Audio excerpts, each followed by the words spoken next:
We've examined the circle of fifths for harmonic progression, and we've seen how it works in some popular songs like I Will Survive or You Never Give Me Your Money. That's a Beatles song, by the way. Now, I'd encourage you to go back and look at those videos if you haven't, and that'll help give you a foundation for what we're going to do in this video.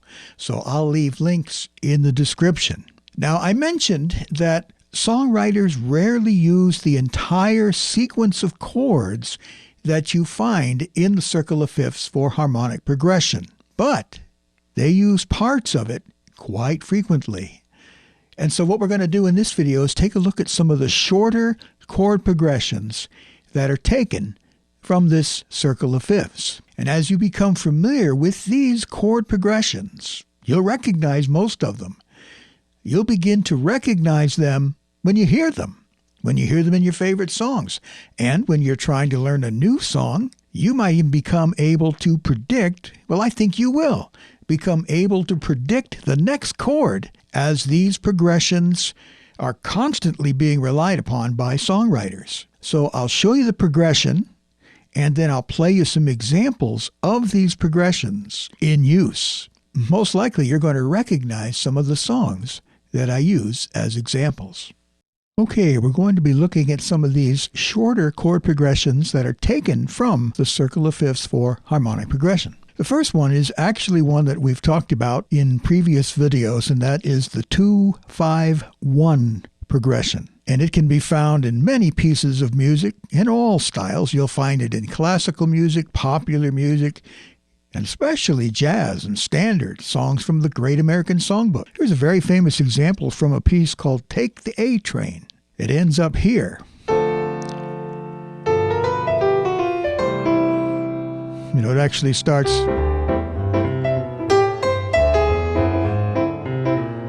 and there's our 2, 5. So it's actually a 2-7, the D minor 7 chord, G with an A in the melody, so it's a G9, and then C6. So that's the 2-5-1 progression. Here's another example from an old Miles Davis song called Tune Up.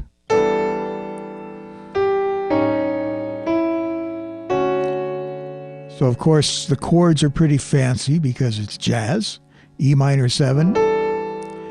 And then we have a non-harmonic tone, which we will talk about more in future videos. A7, D major 7. So 2, 5, 1, or 2-7, 5-7, 1 major 7. Here's another famous song that uses the 2-5-1 progression. Now this one throws you a bit of a curve. It starts out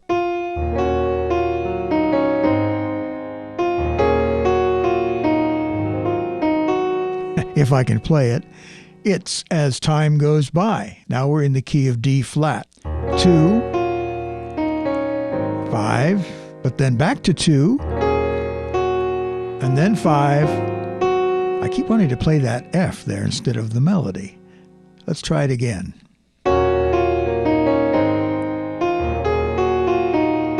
There we go. And then back to the 1.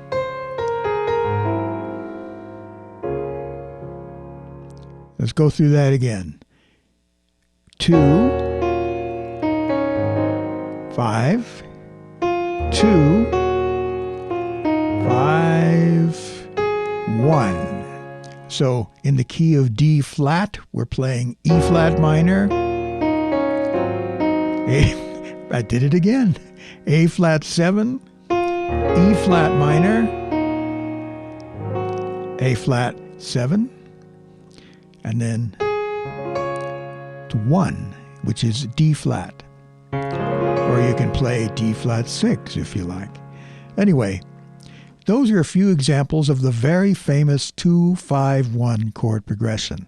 Now this progression is called, you can call it the 6-2-5-1, and this progression can occur in actually 3 different ways.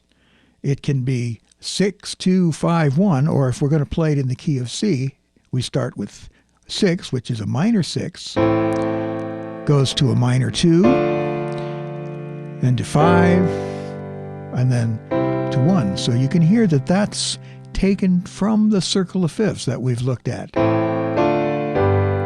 But it can also start on 1 and go 1, 6, 2, 5.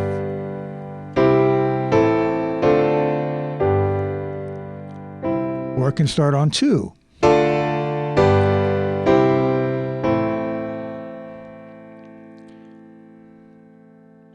So it's like you can put these 4 chords in a circle and start at a different point. In other words, you think of these reorderings as rotations. And so you're starting on a different chord each time and you're going around this little circle of 4 chords. The next progression, taken from the circle of fifths, a shorter progression, is the 6, 2, 5, 1. It contains essentially the last 4 chords of the circle of fifths progression. A super famous song that starts on the 6. This is a song called All the Things You Are. And so we start, and we're in the key of A flat here. And it starts on the 6. Minor 6, which in the key of A flat would be F minor. Since this is a standard, we'll make it F minor 7. And then it goes to B flat minor, or B flat minor 7, and then a straight E flat 7, and then A flat major 7, which of course can be simplified to just straight A flat. Play it up here, F minor. Just to simplify the chords, you can have F minor, B flat minor, E flat, A flat. 6, 2, 5, 1. 6, 2, 5, 1. Or we can play it with 7th chords. 6 as a 7th chord, the 2 chord as B flat minor, B flat minor 7, and then 5, 7, and then 1 major 7, or A flat major 7 in the key of A flat. Now, of course, that's an old standard that perhaps you are not familiar with. You ought to get familiar with it. It's a great song. But here's an example from a more recent popular song. It's not that recent, really. I'm kind of dating myself, but see if you recognize this one.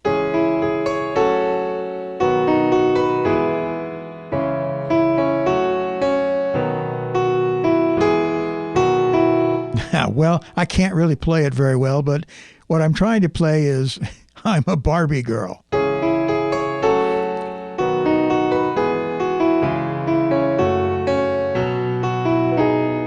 Anyway, you can see that now we are in the key of E, and the first chord is C sharp minor. That's the 6. Now the chords are simpler here because it is a pop song. 6, 2, 5, 1. 6, 2, and then 5. There's a suspended chord there. 5 sus 4, I should say, and then 5. And so you have the 6, 2, 5, 1 progression. So there's a couple of examples of that chord progression taken from the circle of fifths for harmonic progression. This next one is actually a very popular progression that you'll hear a lot in songs from perhaps the 1950s, even though it was used widely in the 30s and 40s as well. It's the 1, 6, 2, 5 progression. If we're playing it in the key of C, it would be 1, 6, 2, 5. But let's take an example of a song in the key of A flat. This is a song by Richard Rodgers called Blue Moon. 1, 6, 2, 5, 1, 6, 2, 5.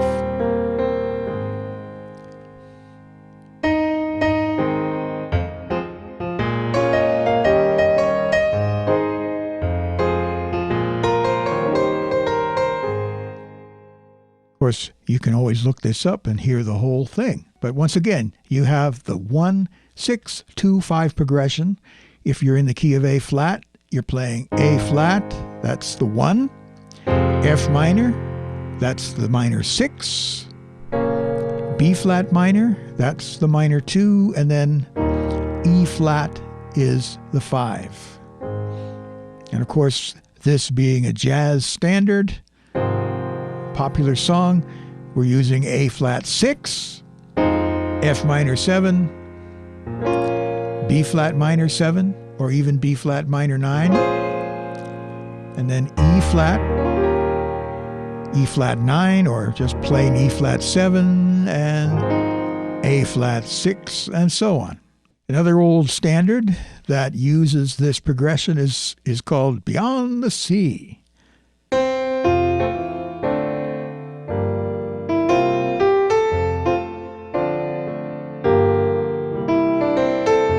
I played this song many, many times in the country clubs back in the 90s. Now we're in the key of F. Starting on 1, then it goes to D minor.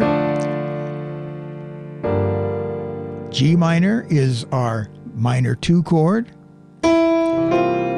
C7, that's the 5-7 chord. And back to the 1. 1, 6, 2, 5, 1. So 1 is major, 6 is minor, 2 is minor, and then 5, of course, is the dominant 7th chord, 5-7 leading to 1. Also, pay attention to the bass line in that particular example. Starting on F, walking down to D, gives us our minor 6 chord.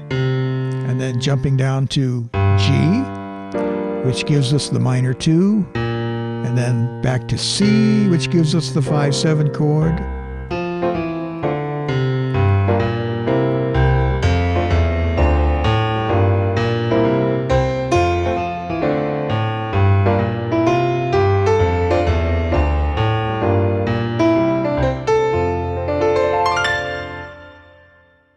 We can talk more about walking bass lines in another video, because that's a lot of fun once you figure out how to play them. Now let's take a look at the 2-5-1-6 progression.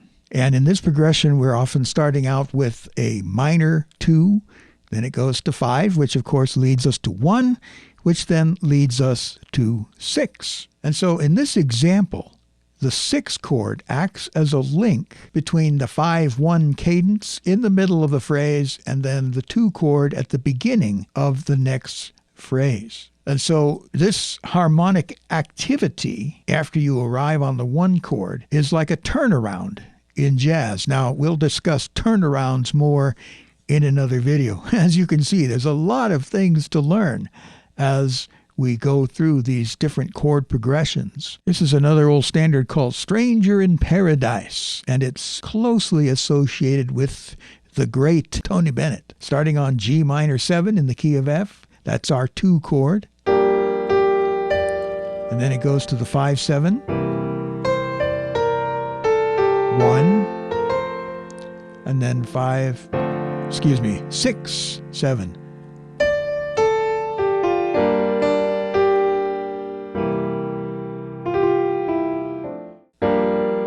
Just playing the chords, we're starting with the 2 in the key of F, or the 2-7, goes to 5-7, and then it goes to 1 major 7, and then back to 6. So 2-5-1-6. 2, 5, 1, 6. Now we have the 3-6-2-5 progression, and it's sometimes repeated or looped within a song. There's another famous tune that perhaps you'll recognize, made famous by the late Whitney Houston.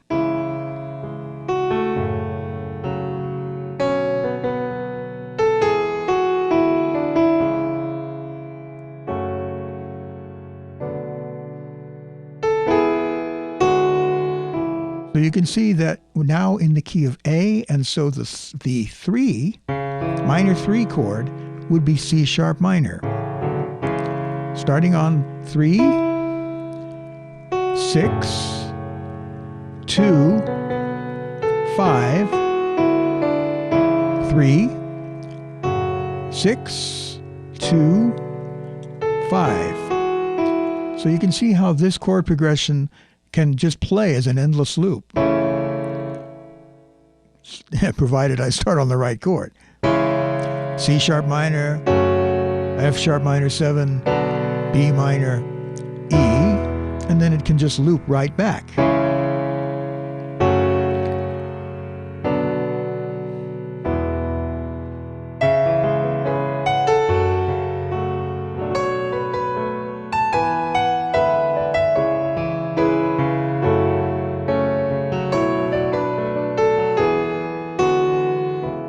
So you can see how this can be a beautiful chord progression that songwriters, of course, will definitely use. Sometimes you'll find this progression rotated. It now becomes 2, 5, 3, 6. You remember the song September by Earth, Wind and Fire?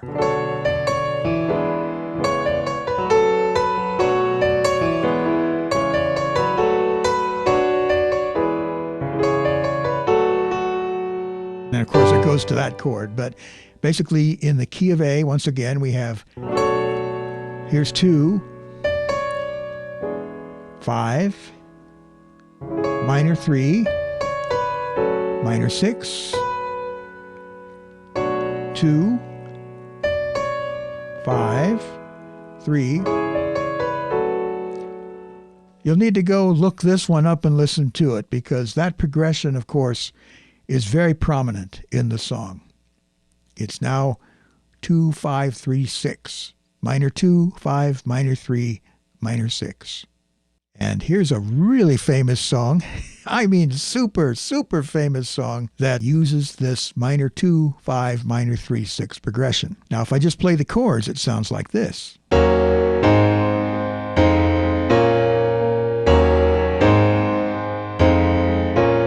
Now what song does that remind you of?